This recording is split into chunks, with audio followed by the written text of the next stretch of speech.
بسم اللہ الرحمن الرحیم نحمدہ ونصلی علی رسولہ الکریم۔ قابل احترام بھائیوں، دوستوں، بزرگوں،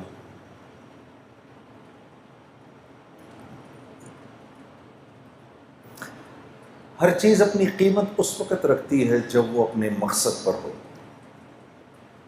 اور جب مقصد سے ہٹ جاتی ہے تو بے قیمت ہو جاتی ہے۔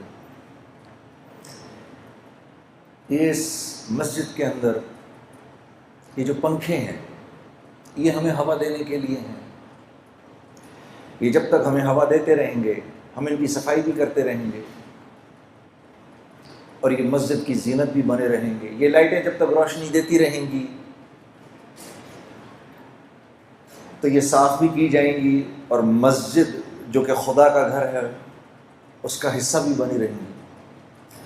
لیکن جس دن یہ ہمیں ہوا دینا بند کر دیں گے، یہ یہاں سے اتار کے باہر پھینک دیے جائیں گے، اور ان کی قیمت کباڑیا لگائے گا اور یہ بے قیمت ہو جائیں گے۔ انسان کے بھی دنیا میں بھیجے جانے کا ایک مقصد ہے، یہ بے مقصد نہیں بھیجا گیا، اور اس مقصد کو اللہ رب العزت نے خود ہی بیان فرما دیا، اور فرمایا دیکھو وَمَا خَلَقْتُ الْجِنَّ وَالْإِنسَ إِلَّا لا الہ الا، نہیں کوئی معبود سوائے اللہ کے، ہو ہی نہیں سکتا۔ بالکل اسی طریقے سے وَمَا خَلَقْتُ الْجِنَّ وَالْإِنسَ إِلَّا لِيَعْبُدُونَ، میرے بندے ہم نے تمہیں بنایا ہی نہیں کسی اور مقصد کے، ایک ہی مقصد ہے دنیا میں بھیجے جانے کا کہ تم ہمارے بن کے رہو، جو ہم کہیں اس کو پورا کرو، جو ہم کہیں وہ تمہاری زندگی کا مقصد ہو۔ اے اللہ من چاہی نہیں چلے گی، رب چاہی چلے گی۔ تو یہاں دنیا میں انسان صرف اس لیے بھیجا گیا ہے کہ یہ اللہ کی مان کے زندگی گزارے۔ دراصل اللہ کی منشا تو کچھ اور ہے، منشا تو اس سے بھی آگے کی ہے۔ میرے نبی آپ فرما دیجئے ان صلاتی و نسکی و محیایا و مماتی للہ رب العالمین، منشا تو یہ ہے۔ آپ ان سے کہہ دیں کہ آپ کی نماز، آپ کی قربانی، آپ کی زندگی کا مقصد، آپ کا جینا مرنا صرف اللہ کے لیے ہے۔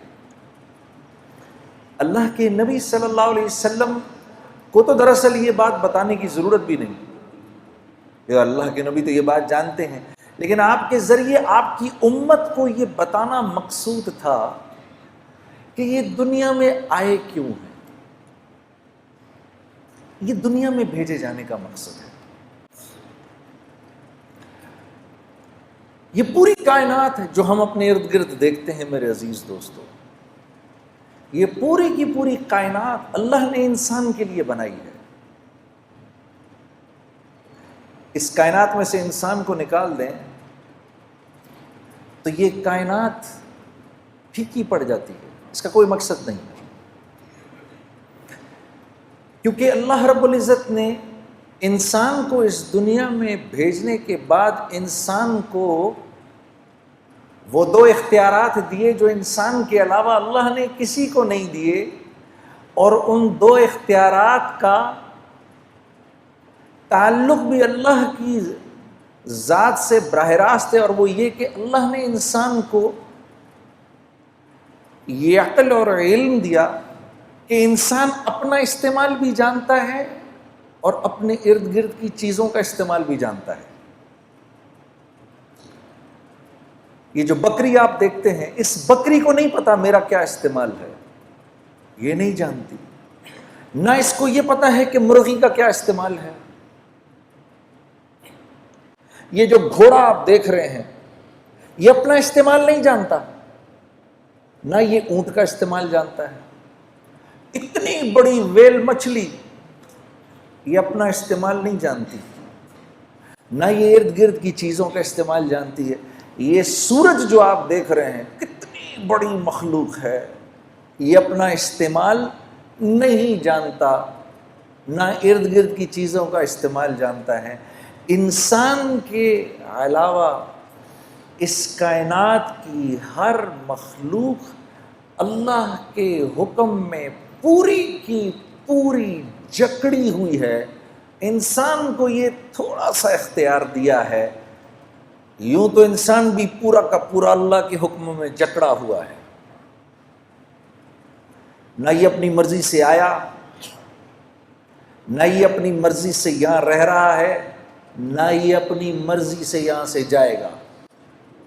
یہ کس کے گھر پیدا ہوگا یہ نہیں جانتا، کون اس کے ماں باپ ہوں گے یہ نہیں جانتا، کل کو شادی کے بعد اللہ اس کو اولاد دے گا کہ نہیں دے گا اس کے بس کی بات نہیں ہے، یہ نہیں جانتا۔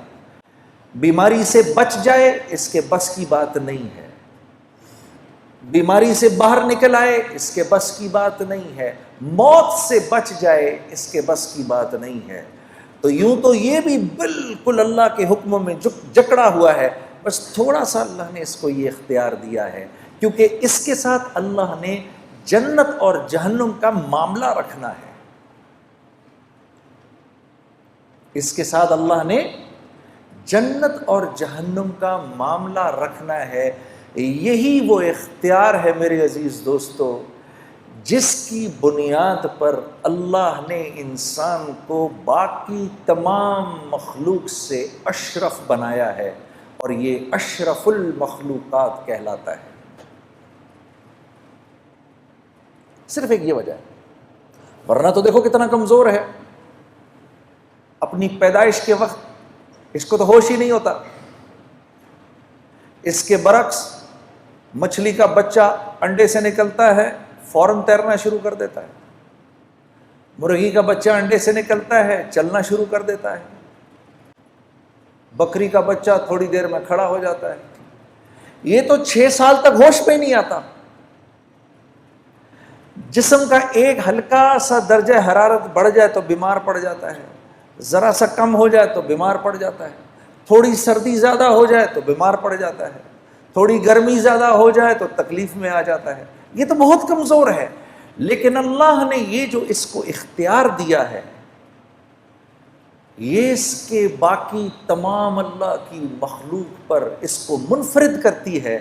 پھر اللہ نے فرمایا فَأَلْهَمَهَا فُجُورَهَا وَتَقْوَاهَا، میرے بندے اس بات کو ذہن میں رکھنا کہ تیرے اوپر ہم نے اس بات کو الہام کیا ہے کہ تو صحیح اور غلط کے فرق کو سمجھتا ہے۔ یہ نہیں کہہ سکتے ہم اللہ کو ہمیں پتہ نہیں۔ کچھ چیزیں ایسی ہیں جو انسان جانتا ہے۔ جھوٹ ہر معاشرے میں برا سمجھا جاتا ہے، وہ مسلمانوں کا معاشرہ ہو یا غیر مسلموں کا معاشرہ ہو، جھوٹ ہر جگہ برا سمجھا جاتا ہے، بے ایمانی ہر جگہ بری سمجھی جاتی ہے، خیانت ہر جگہ بری سمجھی جاتی ہے، ظلم ہر جگہ برا سمجھا جاتا ہے، قتل و غارت ہر جگہ برا سمجھا جاتا ہے۔ بالکل اسی طریقے سے ہر معاشرے میں سچ پسند کیا جاتا ہے، امانت داری کا مول ہے ہر معاشرے کے اندر، امن و امان ہر معاشرے کی چاہت اور پسند ہے، رحم دلی ہر معاشرے میں پسند کی جاتی ہے۔ تو اللہ فرما رہے ہیں فَأَلْهَمَهَا فُجُورَهَا وَتَقْوَاهَا، تجھے اتنا علم ہم نے دیا ہے، کل ہمیں نہیں کہنا، الہام کیا ہے، اور یہ کرنے سے پہلے اللہ نے 7 قسمیں کھائی ہیں میرے دوستوں۔ اللہ کو تو قسم کھانے کی ضرورت نہیں ہے، لیکن کیونکہ اللہ اپنے بندے کی فطرت کو پہچانتے ہیں، قسم کھائی ہے، 7 قسمیں کھائی ہیں، زمانے کی اور وقت کی قسم کھائی ہے، کیونکہ اللہ جانتے ہیں میرا بندہ وقت کی اس کے ہاں قیمت ہے۔ ہم نہیں کہتے میرے پاس وقت نہیں ہے، تو اللہ جانتے ہیں کہ وقت کی اس کے ہاں قیمت ہے، تو قسم کھائے وَالشَّمْسِ وَضُحَاهَا وَالْقَمَرِ إِذَا تَلَاهَا وَالنَّهَارِ إِذَا جَلَّاهَا وَاللَّيْلِ إِذَا يَغْشَاهَا وَالسَّمَاءِ وَمَا بَنَاهَا وَالْأَرْضِ وَمَا طَحَاهَا۔ 6 قسمیں تو وقت کی کھائیں کہ مجھے سورج کے نکلنے کی قسم، اور پھر چاند کی تمازت کی قسم، اور پھر دن کے اجالے کی قسم، اور پھر رات کے چھا جانے کی قسم، اور پھر اس رب کی قسم عجیب کہ جس نے آسمان کو بنایا اور تخلیق کیا، اور کیا ہی بات ہے اس رب کی، اس کی قسم کہ جس نے زمین کو بچھایا، اور پھر ساتویں قسم آپ کی کھائی اور کہا میرے بندے مجھے تیری جان کی قسم، اور اس رب کی قسم جس نے یہ خوبصورت انسان بنایا ہے، فَأَلْهَمَهَا فُجُورَهَا وَتَقْوَاهَا، جو اختیار تجھے دیا ہے وہ کسی کو نہیں دیا۔ لو انزلنا هذا القرآن على جبل لرأيته خاشعا متصدعا من خشیۃ اللہ، جب ہم نے اس قرآن کو پہاڑ پر اتارنے کی کوشش کی، کتنی مضبوط چیز ہے،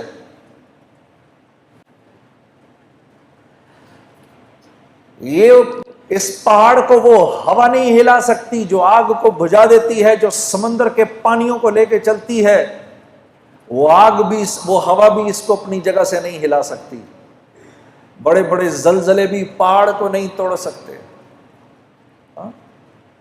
اس پہاڑ نے اللہ سے کہا یا اللہ یہ قرآن میرے اوپر نہیں اتارنا،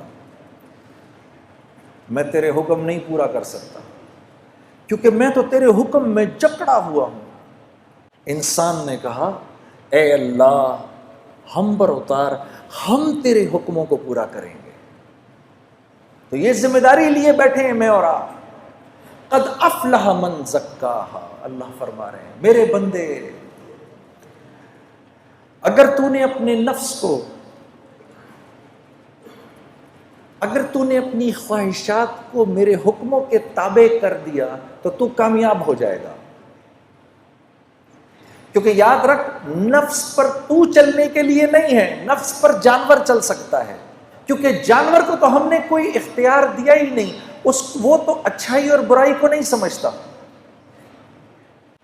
کتے کو کل اللہ پکڑ کر جہنم میں نہیں ڈالے گا کہ تو نے فلاں کی ٹانگ کیوں پکڑی، وہ کہے گا یا اللہ تو نے مجھے جس فطرت پر پیدا کیا میں نے پوری زندگی اس فطرت پر گزار دی، میں نے اسی فطرت پر زندگی گزاری۔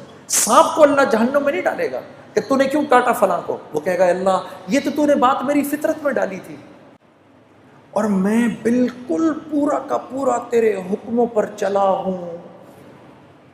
شیر کہے گا اے اللہ میں نے کبھی گھاس نہیں کھائی، میں نے کبھی پھل نہیں کھائے، وہ تو نے انسانوں کے لیے بنائے تھے، میں نے کبھی سبزیوں پر منہ نہیں مارا کیونکہ وہ میرے لیے تھا ہی نہیں، میری تو جو تو نے فطرت بنائی میں اسی فطرت پر چلا۔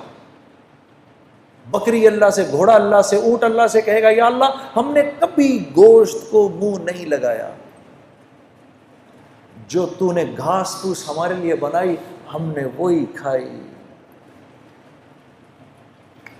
یہ میرے اور آپ کا معاملہ ہے میرے دوستو، ہم اپنی مرضی پر نہیں چل سکتے۔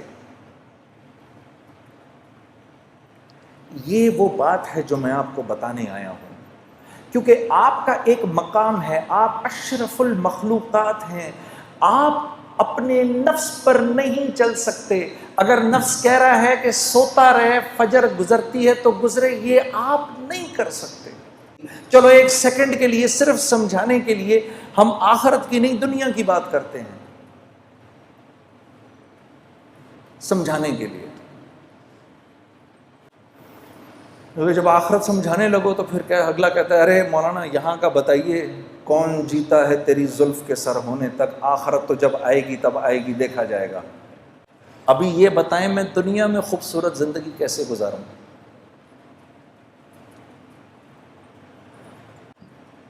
کل کراچی ایئرپورٹ پر جب میں یہاں آ رہا تھا تو ایک بھائی میرے پاس آ کے بیٹھ گئے، ہم مسجد میں نماز پڑھنے لگے تھے تو وہ میرے پاس بیٹھ گئے، مجھے کہنے لگے مجھے بتائیں میں دنیا میں ایک خوبصورت زندگی کیسے گزار سکتا ہوں۔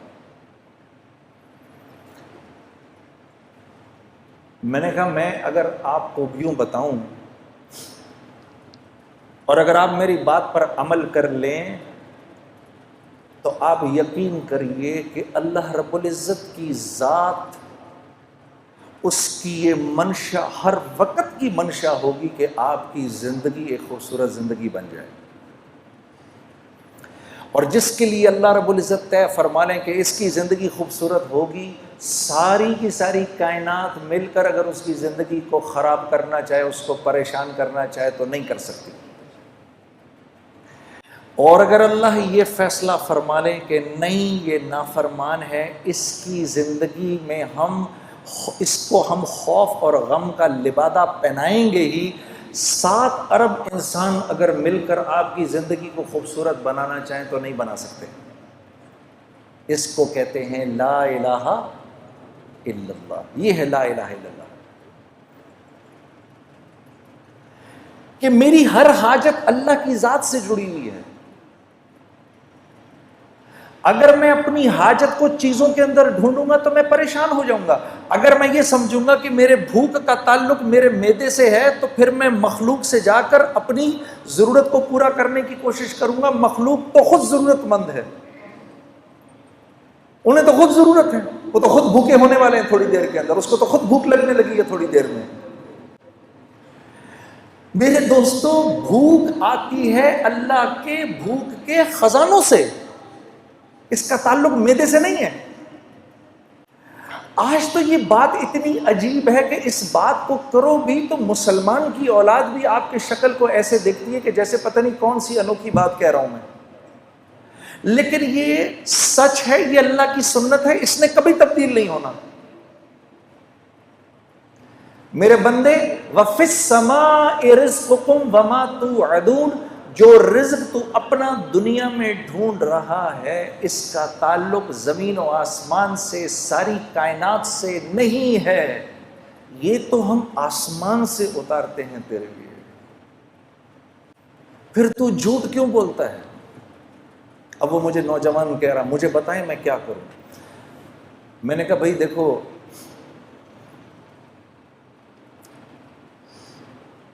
دنیا میں اگر اللہ کی مان کے چلو گے تو یہ اللہ کا وعدہ ہے کہ اللہ تمہیں حیات طیبہ دیں گے، اور حیات طیبہ اور زندگی کا نام ہے۔ جو زندگی اللہ لمبی کر دیتے ہیں، نیک انسان کی زندگی اللہ لمبی کر دیتے ہیں، اس کی تقدیر بدل دیتے ہیں۔ اس کی تقدیر میں جتنے سال لکھے ہوتے ہیں، جب اس کی زندگی کے اندر اپنی فرما برداری دیکھتے ہیں تو اس کی زندگی کے سالوں کو بڑھا دیتے ہیں۔ آسمان سے رزق کے وہ دروازے کھولتے ہیں جو اکثر نہیں کھولتے، اس کے لیے خاص رزق اترتا ہے۔ اللہ اس کو لمبی زندگی دیتے ہیں، بیماری سے پاک زندگی دیتے ہیں، خوف سے پاک زندگی دیتے ہیں، غموں سے پاک زندگی دیتے ہیں اس کو۔ تو میں نے کہا یہ رزق جب تمہارے گھر آئے گا تو اب تم مجھے خود بتاؤ، جب یہ تمہاری اولاد کے جسم میں یہ خون میں دوڑے گا تو اولاد اللہ کی فرما بردار بنے گی کہ نافرمان؟ تو میری شکل دیکھنے لگا، پھر کہنے لگا نافرمان۔ میں نے کہا یہ رزق جب بیوی کے خون میں جائے گا وہ وفاداری کرے گی بے وفائی؟ کہنے لگا جی بے وفائی۔ تو میں نے کہا اولاد ہو نافرمان، بیوی ہو بے وفا، تو زندگی سکون میں گزر سکتی ہے؟ میں نے کہا گھر کے جو نوکر چاکر ہیں جب وہ یہ کھائیں گے تو تمہارے ساتھ وفاداری نبھائیں گے کہ بے وفائی کریں گے؟ کہا جی بے وفائی۔ میں نے کہا جب یہ تمہارے جسم میں جائے گا یہ نافرمانی کا رزق تو تم اللہ کی فرما برداری کرو گے نافرمانی کرو گے؟ رات کو تہجد کے لیے اٹھو گے کیا پھر تم؟ رات کو تہجد کی نماز پڑھو گے کہ فلم دیکھو گے؟ کہتا جی میں پوری بات سمجھ گیا، میں پوری بات سمجھ گیا۔ فَأَلْهَمَهَا فُجُورَهَا وَتَقْوَاهَا۔ میں نے اس کو اٹھ کے گلے لگایا، میں نے کہا اگر تو نے دل میں اس بات کا عزم بھی کر لیا ہے کہ آج کے بعد میں اللہ کی فرما برداری کروں گا تو خدا را بیٹھ کے میرے لیے دعا کر، اللہ مجھے بھی معاف کر دے کہ اس وقت اللہ کی رحمت نے تجھے ایسے گھیرا ہوا ہے کہ اگر اس بارش کے تھوڑے سے چھینٹے مجھ پر بھی پڑ گئے تو میں بھی نکل جاؤں گا۔ کیونکہ اللہ کا جو بندہ اندر سے اس بات کا عزم کر لے، اے اللہ آج کے بعد نافرمانی نہیں کروں گا، میری مدد کر، آج کے بعد میں تیری فرما برداری کی پوری کوشش کروں گا، جو بندہ اس بات کا صرف دل میں عزم کر لے اللہ کی رحمت اس کے ساتھ ہو جاتی ہے۔ وہ ایک قدم چلتا ہے، اللہ اس کے ساتھ 10 قدم چلتے ہیں۔ وہ اللہ کی طرف چل کے جاتا ہے، اللہ اس کی طرف دوڑ کے جاتے ہیں. یہ اللہ کا وعدہ ہے. یہی قریب میں جو رائے کا مرکز، میں پہلی دفعہ جب یہاں سے 4 مہینے لگا کر گھر گیا تو گھر مفتی تقی عثمانی صاحب سے میں نے گزارش کی حضرت تشریف لے کر آئے. اور یہی بات جو بھی میں آپ سے کہہ رہا ہوں نا، اللہ کے لیے اپنے نفس پر پہلا قدم رکھنا، پہلا قدم نفس پہ رکھنا، دوسرا قدم جنت میں. تو طبیعت پر بڑا بوجھ پڑ رہا تھا، میں کیسے کروں گا، میں کیسے کروں گا. آج کے بعد اگر نامحرم عورت سامنے آئے گی تو میں نظریں کیسے ہٹاؤں گا. سامنے سے نامحرم عورت آئی، آپ کی اس پر پہلی نظر پڑی اور آپ نے اپنی نظر جھکا لی، اسی لمحے اللہ پچھلے سارے گناہ معاف کر دیتے ہیں. اور ایمان کی وہ حلاوت عطا فرماتے ہیں جس کو آپ اپنے سینے میں محسوس کریں گے. اسی لیے اللہ رب العزت نے اپنے بندے کے اپنے طرف آنے کو جہد سے تشبیہ دی. اللہ رب العزت کا ارشاد ہے والذین جاہدوا فینا، میرا وہ بندہ جو میری طرف آنے کی جہد کرے گا. آرام سے نہیں آ سکتا، آرام سے نہیں آئے گا، نفس پر بوجھ ضرور پڑے گا.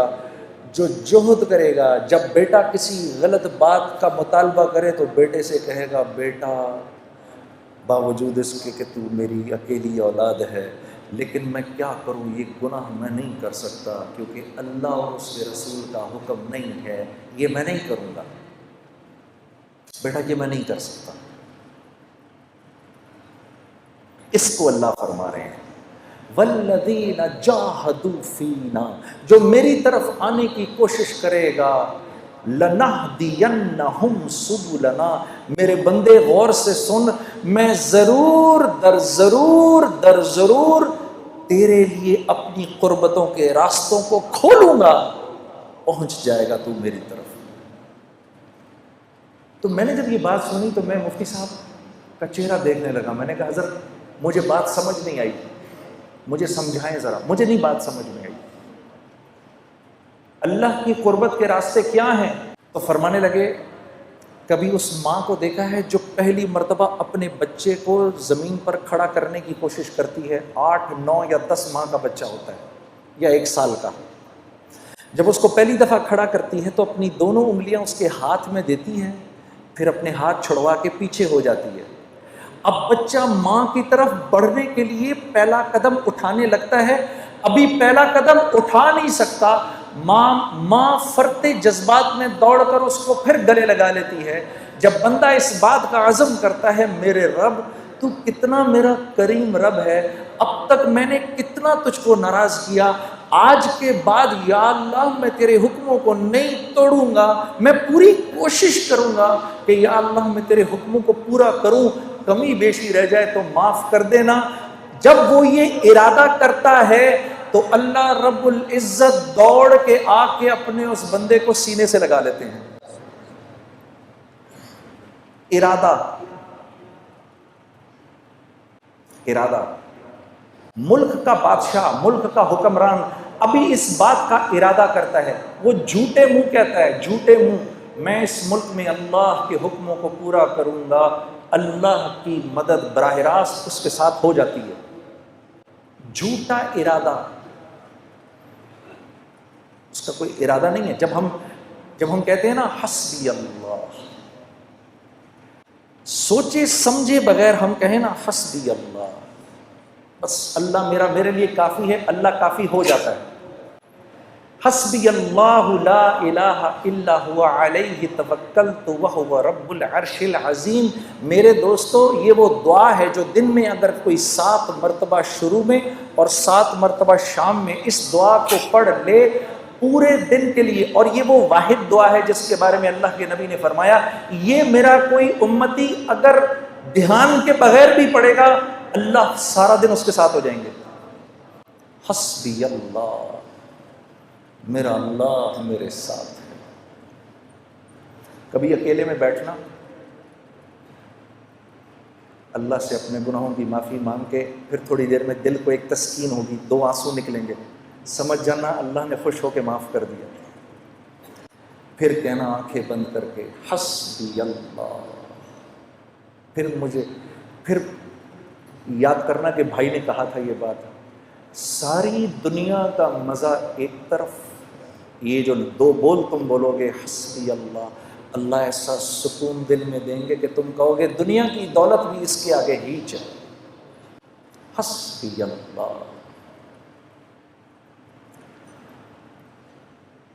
تو ہمارا مسئلہ نیکیاں کرنا نہیں ہے، نیکیاں تو ہیں، دیکھو کتنا بڑا مجمع آ گیا جمعہ پڑھنے کے لیے، باہر بھی کتنے بیٹھے ہیں۔ ہمارا مسئلہ نیکیاں کرنا نہیں ہے، ہمارا مسئلہ برائی سے بچنا ہے۔ برائی سے نہیں بچا جاتا۔ برائی سے بچنے کا کیا مطلب ہے؟ کیا گناہ نہیں ہوں گے؟ نہیں، گناہ ہوں گے، برائی سے بچ۔ متقی کون ہے؟ وہ جو گناہ نہیں کرتا؟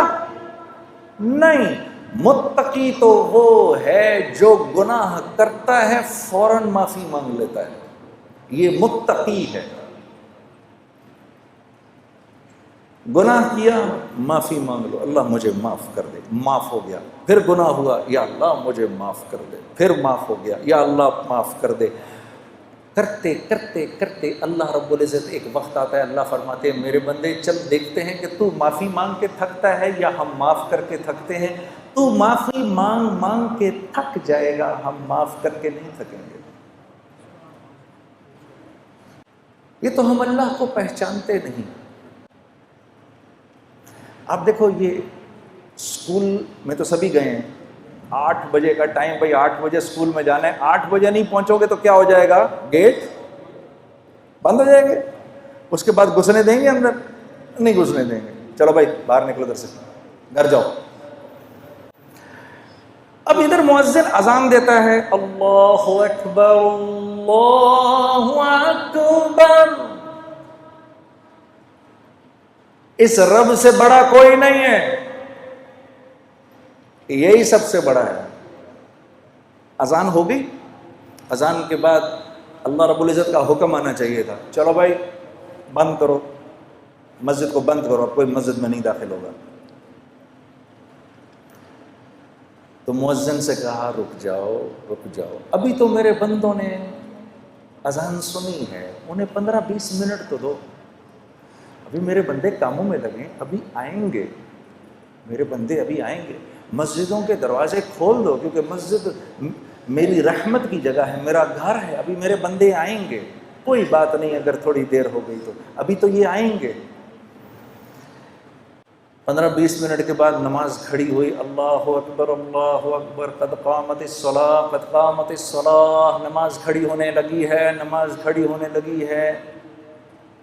اب تو کہہ دینا چاہیے تھا اللہ کو، مؤذن کو، چلو جاؤ اب جا کر گیٹ پر تالے لگا دو، ہونا چاہیے تھا۔ بھائی سمجھ میں آنے والی بات ہے نا، 8 بجے اسکول بند ہو گیا، اب نہیں آ سکتا کوئی اندر، تو اللہ کو بھی تو، اللہ تو اسکول سے بڑا ہی ہے، لیکن نہیں، تالے نہیں لگانا، کوئی بات نہیں، تمہاری نماز کھڑی ہوگی، پیچھے سے میرے بندے آ رہے ہیں، کھول کے رکھو۔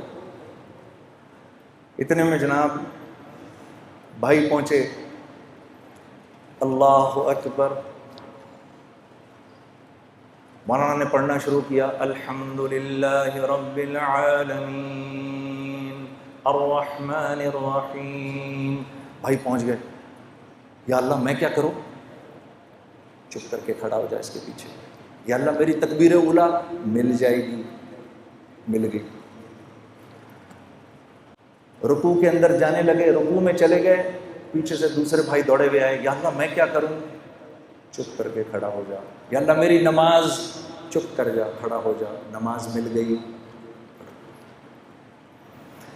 2 رکعت گزری، تیسرے بھائی آئے، یا اللہ کیا کروں؟ چپ کر کے کھڑا ہو جا، تیری بھی نماز ہو گئی۔ تیسری چوتھی رکعت کے اندر لوگ بیٹھے ہوئے ہیں، میں دوڑا دوڑا پہنچا، یا اللہ میں کیا کروں؟ چپ کر کے کھڑا ہو جا، بیٹھ جا، اتحیات پڑھ لے، اور سلام پھیرنے کے بعد جتنی جتنی تمہاری رکعتیں رہ گئی ہیں کھڑی ہو کے پوری کر لو، میں نماز قبول کر لوں گا۔ اتنے میں یہ ایک بھائی بھاگے ہوئے آئے، جب سلام پھیرا، یا اللہ میری نماز رہ گئی، تو میرے نبی کا ارشاد ہے کوئی نماز کے ارادے سے مسجد آئے اور اس کی جماعت چھٹ جائے، اللہ اس کو پوری پوری جماعت کا اجر دیتا ہے۔ ایسا اللہ ہے میرا آپ کا۔ شیطان کو 2 دفعہ اپنے آپ کو دھوکہ دینے مت دو۔ پہلی دفعہ اس نے دھوکہ دیا گناہ کرا کر، اب وہ دوسرا دھوکہ دے گا توبہ کرنے کا کیا فائدہ ہے، تیری توبہ قبول تھوڑی ہونی ہے۔ اس کو بولو اے بدبخت، جب تجھ کو اللہ نے نکالا تھا جنت سے، تو نے 10 دعائیں مانگی، اللہ نے ساری پوری کی، تو میں تو اس کا فرما بردار ہوں، میں تو کلمہ گو ہوں، اگر میں مان پڑوں گا تو میری نہیں مانے گا۔ میرے عزیز دوستو، جب آپ اپنے گناہ کی توبہ کرتے ہیں تو آپ کو پتہ ہے کیا ہوتا ہے؟ جب ہم توبہ کرتے ہیں اللہ اس گناہ کو معاف کر کے نیکی میں بدل کے آخرت کا توشہ بنا دیتا ہے، اور آپ ایسے ہو جاتے ہیں جیسے آپ نے اس گناہ کو کیا ہی نہیں۔ یہ تو ہماری بدقسمتی ہے، ہم اپنے آپ کو اللہ سے دور کیا ہے۔ یہ وجہ ہے میرے دوستو، جب ہم دعا کرتے ہیں تو دعا نہیں قبول ہوتی، کہ ہماری طبیعتوں سے اللہ سے دوستی لگانا ختم ہو گئی۔ موسیٰ علیہ السلام کے دور میں زوردار قسم کا قحط پڑا، آپ نے سب کو جمع کیا، جمع کر کے آپ میدان میں لے گئے، وہاں آپ نے جا کے جب دعا شروع کی تو لو اور تیز ہو گئی۔ آپ نے کہا یا اللہ میں تو دعا کر رہا ہوں، یہ کیا معاملہ ہے؟ کہا اس مجمع میں ایک آدمی ایسا ہے کہ پچھلے 40 سال سے اس کی ایک نیکی بھی میرے پاس نہیں آئی، اس کے گناہوں کی نحوست ایسی ہے کہ آپ کی دعا بھی قبول نہیں ہو سکتی۔ تو آپ مجمع کی طرف مڑے اور مجمع سے کہا بھائی وہ کون ہے باہر نکل جائے۔ اب وہ جو گناہگار تھا وہ تو نظریں نیچے کی کھڑا ہوا تھا، اس نے دائیں دیکھا یہاں سے شاید کوئی نکلے، بائیں دیکھا یہاں سے کوئی نکلے۔ جب تھوڑی دیر ہوئی تو اپنی عزت بچانے کے لیے اس نے کہا یا اللہ اتنے سال میں نے تیری نافرمانی کی، تو نے کسی کو پتہ نہیں چلنے دیا، اب اتنی دیر ہو گئی ہے، تو ایسا نہ ہو کہ تو اپنے نبی کو بتا دے کہ وہ کون ہے، تو میں کتنا ذلیل ہوں گا۔ یا اللہ میں تجھ سے معافی مانگتا ہوں، تو مجھے معاف کر دے۔ ابھی وہ نیچے اللہ سے مناجات کر رہا ہے، اس کو پتہ نہیں، اپنی عزت بچانے کے لیے وہ مناجات کر رہا ہے۔ اوپر کالے بادل آنا شروع ہو گئے، اور اسی دوران موسیٰ علیہ السلام انتظار کر رہے ہیں تو دھڑا دھڑ اوپر سے بارش شروع ہو گئی۔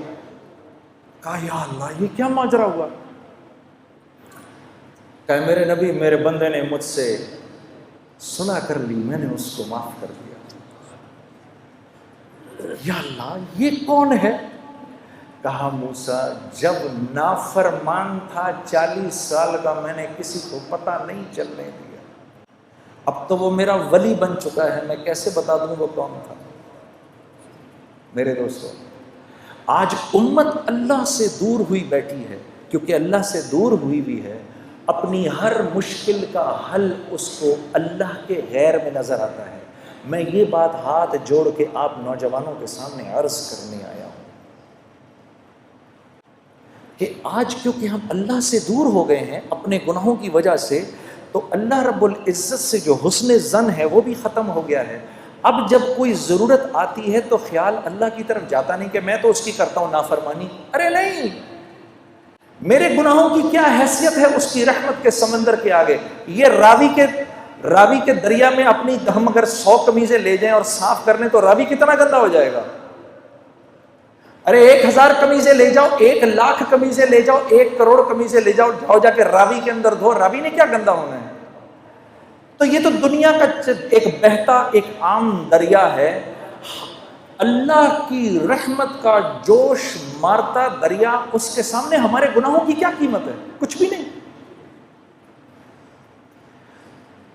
بس آدمی بے غیرت نہ بنے، بے باک نہ ہو جائے کہ وہ تو غفور الرحیم ہے جو کرنا ہے کروں، یہ نہ ہو، اندر طبیعت میں اس بات کی ندامت ہو تو یاد رکھو کہ اللہ کے ہاں طاعت کی استکبار سے معصیت کی استغفار زیادہ قیمتی ہے۔ ہاں میرے دوستو آخری بات آپ سے عرض کرتا ہوں، دیکھو 5 باتوں کا خیال رکھنا، ٹھیک ہے؟ 5 باتوں کا خیال رکھنا۔ یہ اللہ کے نبی صلی اللہ علیہ وسلم کے سامنے مہاجرین کی جماعت بیٹھی ہوئی تھی، اور یہ مہاجرین کی جماعت کون ہے؟ یہ سابقون الاولون تھے سارے، سیدنا ابو بکر صدیق، سیدنا عمر، سیدنا عثمان، سیدنا علی، طلحہ، زبیر، عبد الرحمن بن عوف، سعد بن ابی وقاص، سعید بن زید، رضوان اللہ علیہم اجمعین، یہ لوگ بیٹھے ہوئے تھے، مسلمانوں کے اس وقت کے سابقون الاولون، جن کی قربانیاں جو تھیں اور جن کو اللہ نے دنیا میں ہی جنت کی بشارتیں دے دی تھیں، تو یہ بیٹھے ہوئے تھے آپ کے سامنے۔ تو آپ نے فرمایا اے مہاجرین کی جماعت، 5 چیزیں ایسی ہیں اور میں اللہ کی پناہ مانگتا ہوں کہ یہ 5 چیزیں تم لوگوں میں آئیں۔ ذرا غور سے سننا میری اس بات کو۔ پھر آپ نے فرمایا جس قوم میں بے حیائی عام ہو جاتی ہے، لوگ بے حیا ہو جاتے ہیں، اللہ اس قوم پر ایسے امراض بھیجتا ہے کہ جس کا پچھلوں نے کبھی سنا بھی نہیں ہوتا۔ اللہ ان میں ایسی اموات بھیجتا ہے کہ جس کا پچھلوں نے کبھی سنا نہیں ہوتا۔ نمبر 1۔ نمبر 2، پھر آپ نے فرمایا کہ جس قوم میں تاجر بے ایمان ہو جائے، ناپ تول میں کمی شروع کر دے، اور میں یہ عرض کرتا ہوں کہ جس قوم کا غریب ٹھیلے والا بھی اگر لوگوں کو دھوکہ دینا شروع کر دے، 4 اچھے مالٹے اٹھائے، 8 گندے سڑے اٹھائے، جس قوم کا جو قوم ناپ تول میں بے ایمانی شروع کر دے، معاملات میں بے ایمانی شروع کر دے، اللہ ان کے اوپر ایک ایسا ظالم بادشاہ مسلط کرتے ہیں جو نہ ان کے بڑوں پر رحم کھاتا ہے، نہ ان کے بچوں سے شفقت کرتا ہے۔ دوسری بات ہو گئی۔ تیسری بات، پھر آپ نے فرمایا جس قوم کے لوگ زکوٰۃ کو تاوان سمجھتے ہیں، ان پر رزق تنگ کر دیا جاتا ہے، رزق تنگ کر دیا جاتا ہے کہ آسمان سے ایک قطرہ بھی نہ برسے اگر زمین پر بے زبان جانور نہ ہو تو۔ 3 باتیں۔ چوتھی بات، آپ نے فرمایا جو بات بات پہ جھوٹ بولتے ہیں، چکر دیتے ہیں اور اپنے وعدوں سے پھر جاتے ہیں۔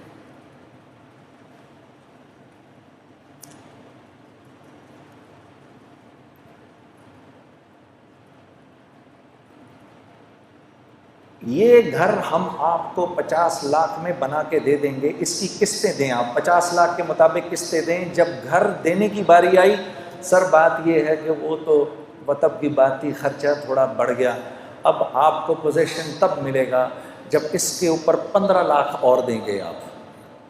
کیوں؟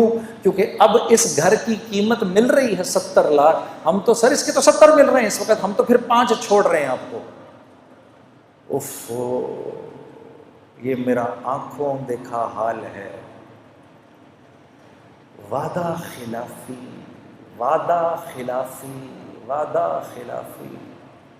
کبھی یہ بھی تو کر کے دیکھو جنید صاحب، یہ میں کیونکہ آپ کو ایگری کر گیا تھا، پہلے آپ کو زبان دے گیا تھا، 25,000 روپے مہینے پہ میں اس جگہ کی آپ کو زبان دے گیا تھا، بعد میں میرے پاس آیا ایک آدمی مجھے 28 دے رہا تھا، لیکن مجھے اللہ سے حیا آئی کہ میں آپ کو زبان دے چکا ہوں، میں آپ ہی کو دوں گا، یہ 25,000 میں یہ چابی آپ کے ہاتھ میں ہے۔ ارے میرے دوستو، ہم کوانٹٹی نہیں دیکھتے، ہم کوالٹی دیکھتے ہیں، کیونکہ اللہ پوچھے گا مال کہاں سے کمایا، کہاں خرچ کیا۔ لا الہ الا اللہ۔ ہم کوانٹٹی نہیں دیکھتے، ہم کوالٹی دیکھتے ہیں۔ جو زبان سے پھر جائے گا، چوتھی بات آپ نے فرمایا جو زبان سے پھر جائے گا، اللہ رب العزت اس قوم کو اس کے دشمنوں کے حوالے کر دیتے ہیں جو ان کے گھروں میں گھس کے ان کے مالوں کو لوٹتے ہیں۔ 4 باتیں ہو گئی۔ 5ویں بات،